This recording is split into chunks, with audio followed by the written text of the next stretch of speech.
kulanti wanaagsan asxaabay meel kastoo aad naga daawanaysaan kusoo dhawaada barnaamijkeennii ugu horreeyay saakay oo talaado ah. haddaba barnaamijka waxaynu ku bilaabaynaa arrinta dalka venezuela xaaladeeda adduunyadii oo dhan way ka hadlaysaa,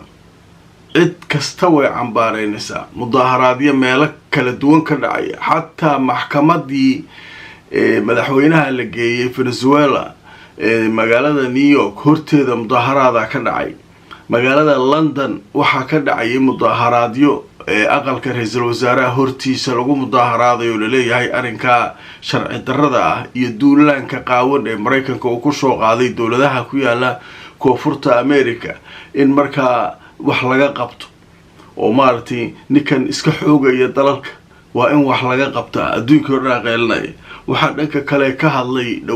mar dhow war soo saaray shiinaha wuxuu yidhi waxaanu idin garab taagannahay saa isaga dhicin lahaydeen ninkan doonaya dowladaha inuu xoog ku qaato. colombia waxay sheegtay inay hub ka qaadanayso mudaaharaadyo laisku soo baxayo xilligii gumaysiga cusub ayaa la galay, wadankeena waa inaan difaacana. venezuela laftirkeeda madaxweynihii laga kaxeeyay, laakiin dadkii way mudaaharaadayaan, waxay leeyihiin dulmi waa waxna laku sameeyey. isaga wuxuu islaaliyay trump qoladan markaa dad kasoo horjeeda ninka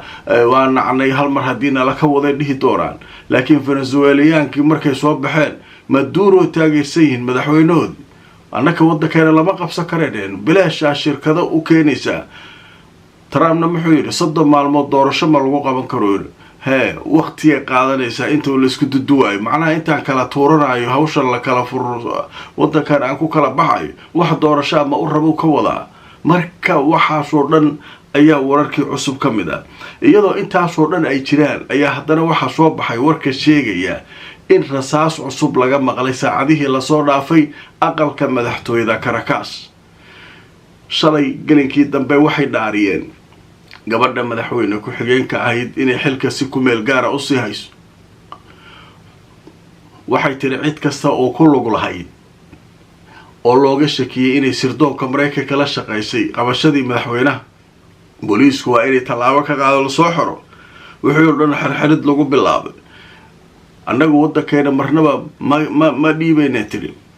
maraykan soo soco ama ha sii soco, annagu mar kasta waxa waaye khayraadkeena lama xoogayay taagan tahay.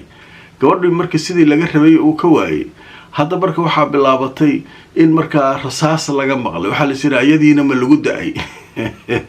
ayadiina madaxtooyadii maa loogu tegay. marka ayadii marka hadda waxaa leeyahay rasaastu waxay ahayd iyo sida ay wax u dhaceen. haddaba haddaan idinla wadaago jirnada la yiraahdo asharqul awsad ayaa waxay qortay warbixin ay kaga hadlayso arrinkaas, waxayna ciwaan uga dhigtay venezuela waxaa ka dhacay rasaas aqalka madaxtooyada, xaaladana waxaa la sheegay inay hadda degan tahay. waayahay marka maxay u dhaceen rasaastaasu yaase ridayay? rasaasta marka waxaa la yidhi waxaa ridayay ciidamada ilaalada madaxtooyada.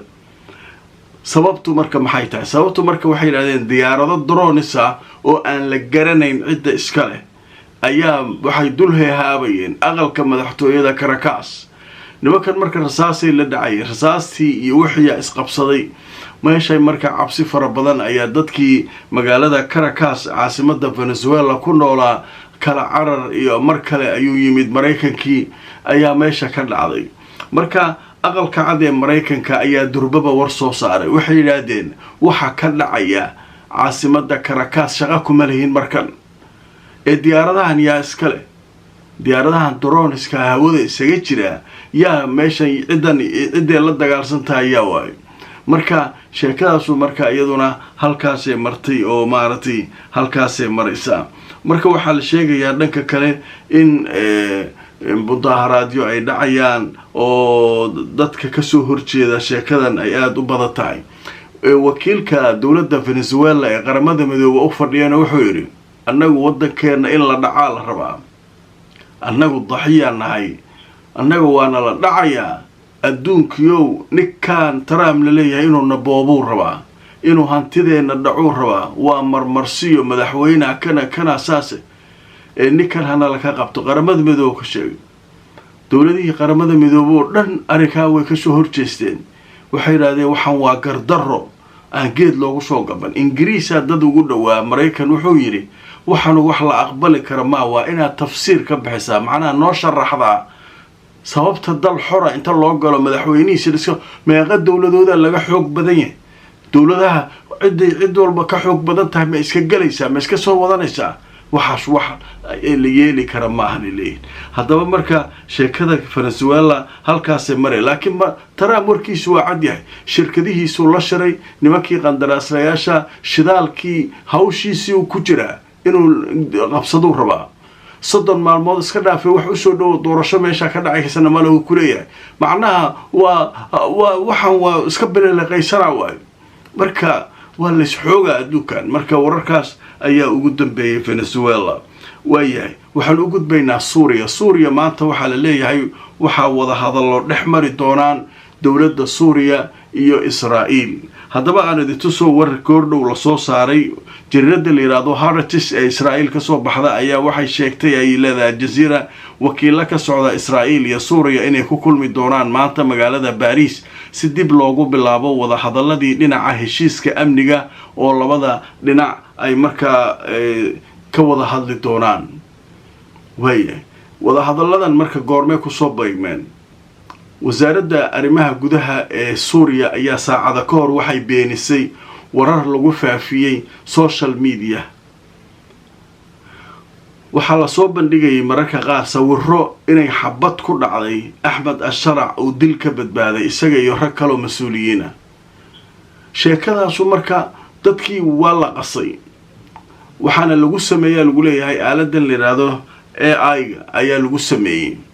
marka waxay runaan loogu wakiishay ninkii marka Asharac ahaa uu soo baxay magaalada Dimashq dhexdeedu lugay macnaha waxba ima gaarin waxa la sheegaa waa been waay marka waa fiicanahay waay marka ninka marka waxa leeyahay warkaas wuxuu ahaa war suuqeed oo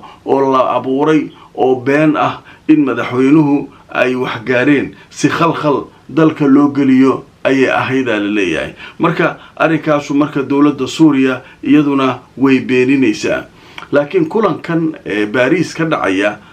waa qayb kale hadda ka hor Paris way ku kulmeen maxaa la isku qabtay hub waaweyn ma keensan kartid Turkiga maaragtay gantaalo meeshan ma soo dhigi karo shuruuday wadataa Israa'iil Suuriya hadda ina ila heshiis rabtid waa ina waxa aan ku diro samaysid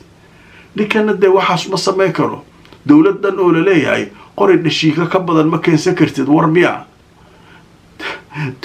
dawladdan oo qoriyaha keensanaysa ana ku calaamadayna la leeyahay mid kale dawlad kale inta heshiis la gashid halkan ma iman karto hub kale ma ku siin karto gantaalaha diyaaradaha waxa dhan ma lagu siin karo maxaa dhacay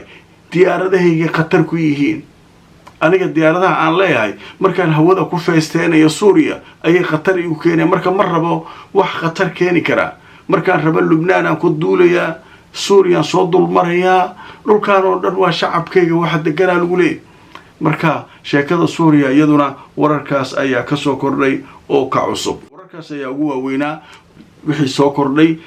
haddii alla idmo hadday warar kale yimaadaan barnaamijyadeeda dambe ayaan idinkula socodsiin doonaa meel kastoo aad joogtaan asxaabay like gareey oo share gareey barnaamijka fakarkiina aragtidiina ka dhiibta ku xirno mar walba barnaamijyadeena xaqiiqda ku salaysan inagoo mar walba idiin soo gudbina macluumaadka iyo wararka aan soo gudbinayno halka ay ka yimaadeen haddaba inta aan mar kale kulmayno asxaabay iyo barnaamijyo kale nabadgelyo